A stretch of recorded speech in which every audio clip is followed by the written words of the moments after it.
Is this complicated? No, this is not complicated. Hello learners, आज का हमारा topic यही है, दिस, दैट, दीज और दोज के नेगेटिव और इंटेरोगेटिव सेंटेंसेस को समझना, वो भी स्पोकन इंग्लिश के लिए। तो चलिए शुरू करते हैं।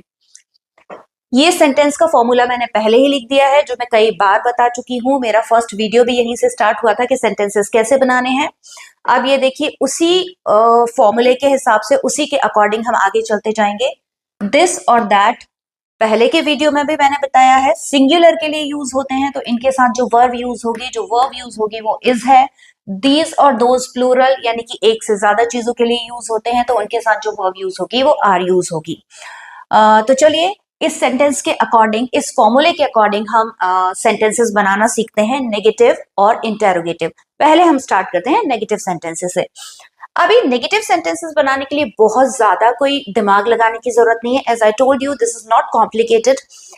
सिंपल सा रूल है, वर्ब के बाद आप नॉट लगा दीजिए तो आपका सेंटेंस नेगेटिव हो जाएगा। नेगेटिव यानी नहीं वाला सेंटेंस। जैसे मैंने बोला दिस इज कॉम्प्लिकेटेड, यह कॉम्प्लिकेटेड है, मैंने उसी को बोल दिया दिस इज नॉट कॉम्प्लिकेटेड, ये कॉम्प्लिकेटेड नहीं है, परेशानी वाली चीज नहीं है। सो इसी तरह आपको भी नेगेटिव सेंटेंसेस कैसे बनाने हैं। सिंपल, सब्जेक्ट, ये हमारा जो सब्जेक्ट था, नॉर्मल रूल है, वर्ब के बाद आप नॉट लगा देंगे। वर्ब लिखी है हमने, उसके बाद यहाँ नॉट ऐड कर दिया और साथ में जो भी इंफॉर्मेशन थी हमने वो ऐड कर दी, तो हमारा सेंटेंस नेगेटिव बन जाएगा। एग्जाम्पल मैंने यहाँ दिया हुआ है, this is not my friend. अब देखिए, एक चीज यहाँ मैं बहुत अच्छे से क्लियर कर दूं, क्योंकि हम स्पोकन इंग्लिश सीख रहे हैं, हम सेंटेंस को ट्रांसलेट करना या नेगेटिव से इंटेरोगेटिव में करना या इंटेरोगेटिव से पॉजिटिव बनाना ये नहीं सीख रहे हैं, क्योंकि स्पोकन में हम डायरेक्ट सेंटेंस बोलते हैं। ऐसा नहीं होता कि पहले हम पॉजिटिव बोलेंगे फिर हम सोचेंगे ओ वर्ब के बाद नॉट लगाएंगे या फिर इंटेरोगेटिव में वर्ब आगे लगाएंगे। इस तरह से नहीं सोचना है, हमें डायरेक्ट नेगेटिव सेंटेंस बनाना है। तो हम कैसे बनाएंगे, सब्जेक्ट की जगह पे हमने दिस लिख दिया है, वर्ब की जगह पे इज लिखा है क्योंकि दिस के साथ इज आता है, और हमने नॉट लगा के अपनी बची हुई इंफॉर्मेशन जो भी दिस से रिलेटेड थी वो लिख दी, this is not my friend. इसी तरह एक और सेंटेंस है, that is not your school, वो तुम्हारा स्कूल नहीं है। तो होप ये क्लियर हो गया होगा कि आपको डायरेक्ट नेगेटिव बनाने हैं और डायरेक्ट ही इंटेरोगेटिव बनाने हैं, चेंज करने के बजाय कि आप पॉजिटिव से नेगेटिव या इंटेरोगेटिव चेंज करें।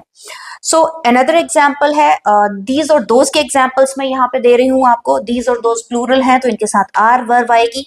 These are not my shoes, those are not new buildings, ये मेरे शूज नहीं है, वो बिल्डिंग्स नई नहीं है।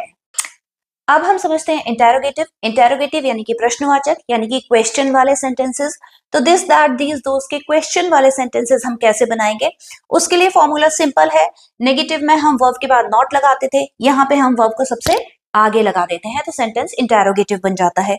और अगेन मैं वही कहूंगी कि हमें पॉजिटिव से नेगेटिव या नेगेटिव से इंटेरोगेटिव में कन्वर्ट नहीं करना है, हमको डायरेक्ट नेगेटिव या पॉजिटिव सेंटेंस या इंटेरोगेटिव सेंटेंसेस बनाने हैं, because we are learning spoken English. So हमें कोई ऐसे टेस्ट नहीं देने जाना है, रिटन टेस्ट, जिसमें हमें हमारी ग्रामर का टेस्ट हो रहा है। सो डायरेक्ट सेंटेंस कैसे बनाएंगे, हम पहले दिस और दैट का देख लेते हैं। दिस और दैट सिंगुलर है तो इनके साथ इज वर्ब आएगी।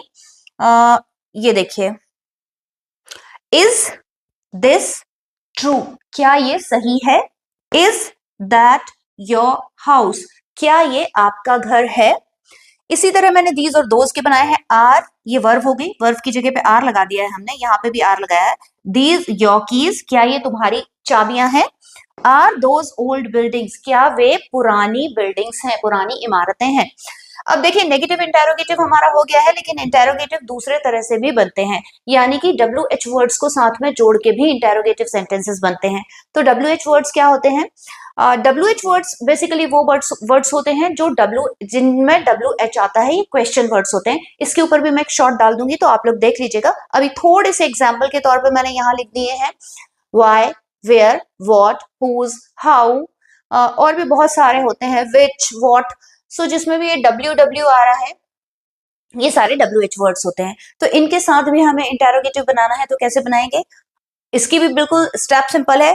तो WH वर्ड का भी वही सिंपल सा फॉर्मूला है जिस तरह से हमने इंटेरोगेटिव बनाए थे। वर्ब के सबसे पहले WH वर्ड्स लिख देते हैं, जैसे कि ये लिखा हुआ है, इसका फॉर्मूला देख लीजिए, WH words plus verb plus subject plus information. तो हमने यहाँ पे WH वर्ड लिया है वाई, मैंने सिर्फ एक सिंगुलर और एक प्लूरल का एग्जाम्पल दिया है, आप चाहें तो बहुत सारे और सेंटेंसेस बना सकते हैं। कोई भी प्रॉब्लम होती है तो कमेंट सेक्शन में मुझसे पूछ सकते हैं।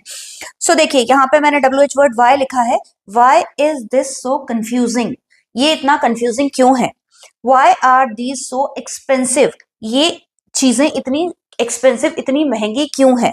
तो इस तरह से आप इंटेरोगेटिव भी बना सकते हैं, WH वर्ड्स के साथ भी इंटेरोगेटिव बना सकते हैं और नेगेटिव भी बना सकते हैं।